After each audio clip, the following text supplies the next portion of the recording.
Alright y'all, this is a quick tutorial using Studio One as a DAW, and I am actually going to use right here on my second screen would be no other than ezdrummer 2. Okay, I'm using the blue set, which is the pop rock kit. You can use any kit that you want to. I'm just going to show you how to use the ezdrum into Studio One. Alright, now quick tutorial. What I did was, after I loaded the ezdrummer into Studio One, alright, I simply went into my browser to make sure that Studio One was loaded in, and it should be up on the tune tracks. Alright, you go into your browse, you look up into instrument, and once you look into instrument, let's see, close it back, go into instrument, you should see tune tracks. Hit the drop down arrow, drag your ezdrummer into your DAW, and when it loads in, it will load in looking just like this. Okay, now I'm not a drummer, alright, but what I did was, if you look over here, I used my electric set, and that is my right now controller, and I have it midi right here into my Studio One, and it's actually is being used as a trigger to trigger off the sounds. Now let's come out the browser right quick. We have a track that's recorded with ezdrums. Now I'm going to show you how to route all this to break it down. Let's see what we got working here.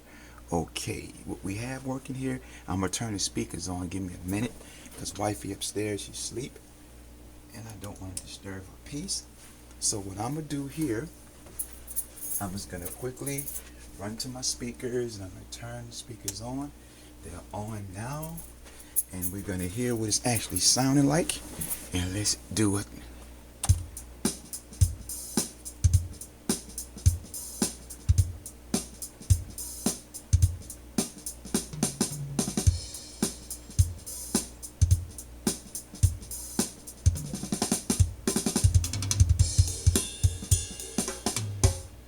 Okay, there we have the sound that's there.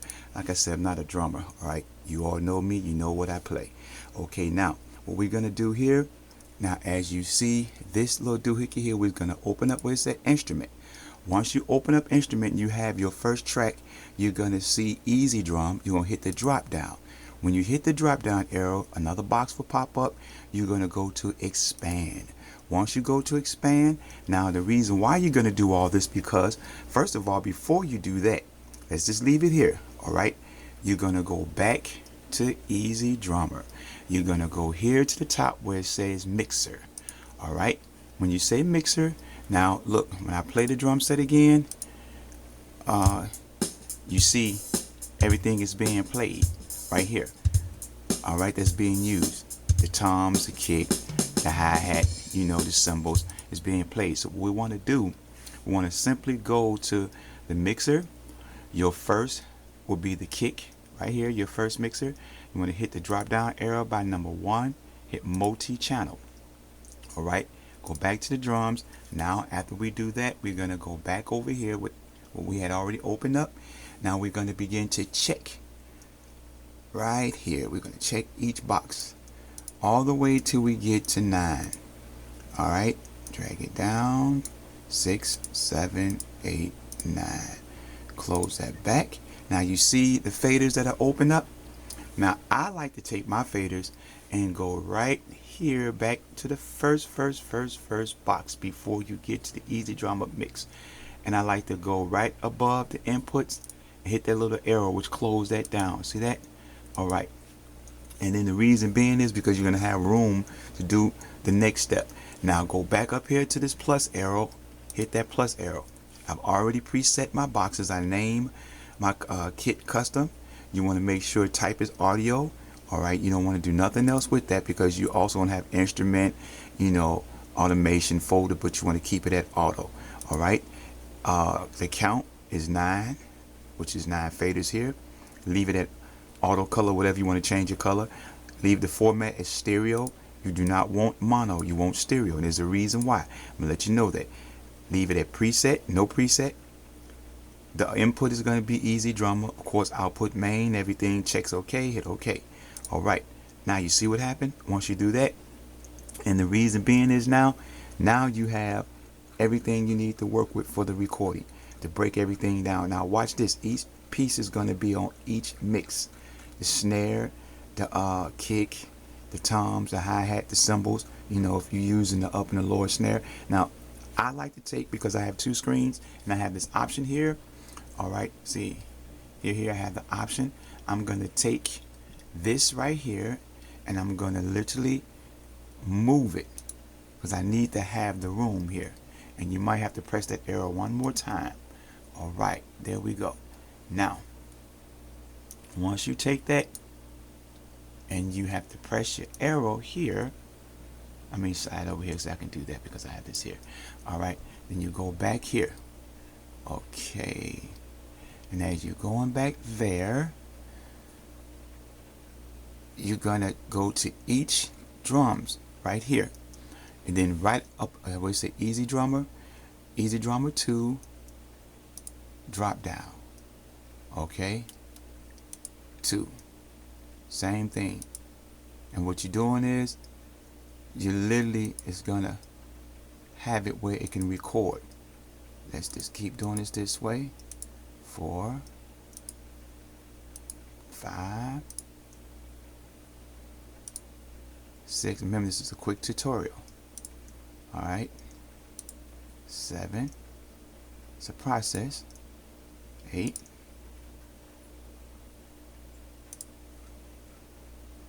And 9.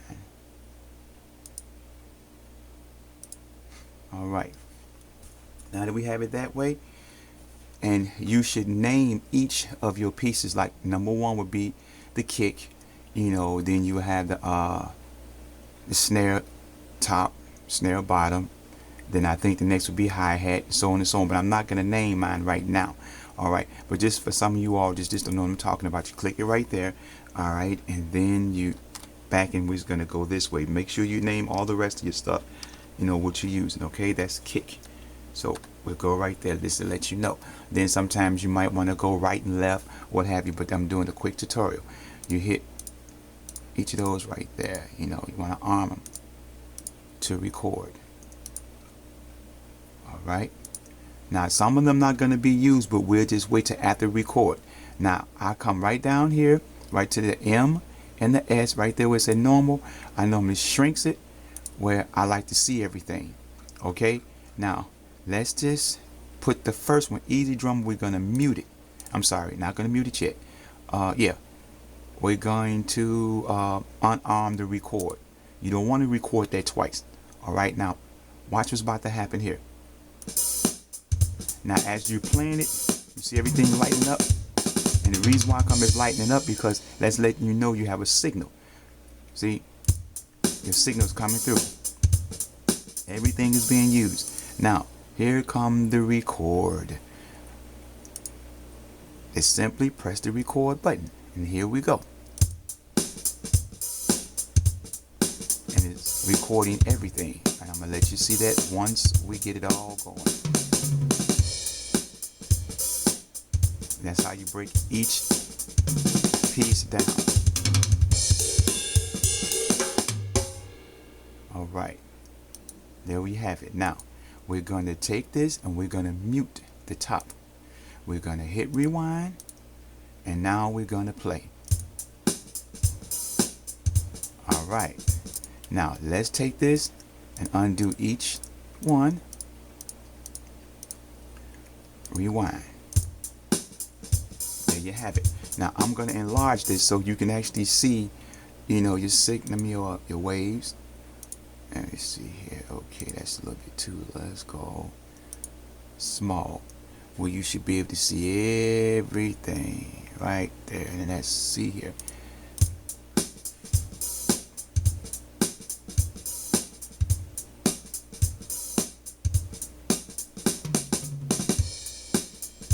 Now if you look at it, number 8 and number 9 doesn't have a signal because was nothing being used. And let's see what's being used here. Okay, we literally have a kick being used here, so I'm going to have to rename the kick. Let's see what's being used here. Mute it, mute it, Okay.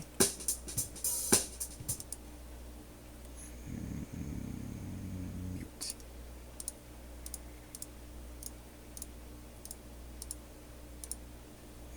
Single. Let's see it. Okay, that's a snare. Okay.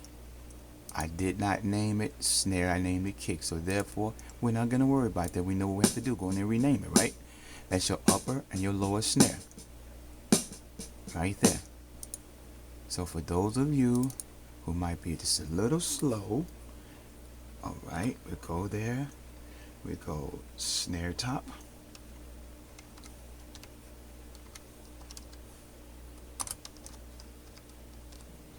Okay, snare top. Enter. And snare bottom. Look at that. That's all you have to do. Alright. Snare bottom. See that? Then you press. Bam! And there it is. And then we'll come right back here and we'll find out what this little guy here. We see that's a kick, right? So we'll just name it kick. There it is. And you go throughout each track, mix, or whatever you want to call it, and you do it like that. Alright? And then what's not being used, you delete it. See that? Now let's here, let's see what we have here.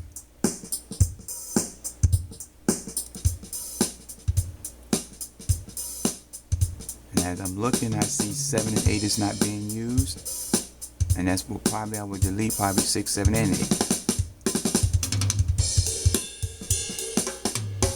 And I would begin my mix with everything else. Okay, so we'll go here, 6 to 8.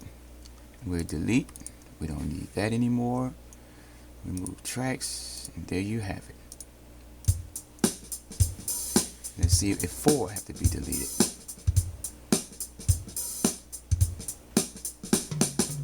No, we have some movement on 4. And there we have it. Now, in order for you to want to mix and break it down in Studio One, remove that instrument, remove track and instrument. Here we go. Let's just go remove track. There it is. We have nothing else left for this guy to do. He's totally useless. Then you begin to break it down. You do your mix. Now, let's bring the mixer back here. There it is. And here you have it. You have your drum set that's broken down. There it is. And you're gonna mix 1, 2, 3, 4, 5, 6. Okay, you have 6 individual tracks of drums, and you just start your mix. There we have it. I hope this was a help to you, and you can hit me up on Facebook. You know how to reach me, Ricky Hawkins. Okay? All right. Thank you. Have a nice day.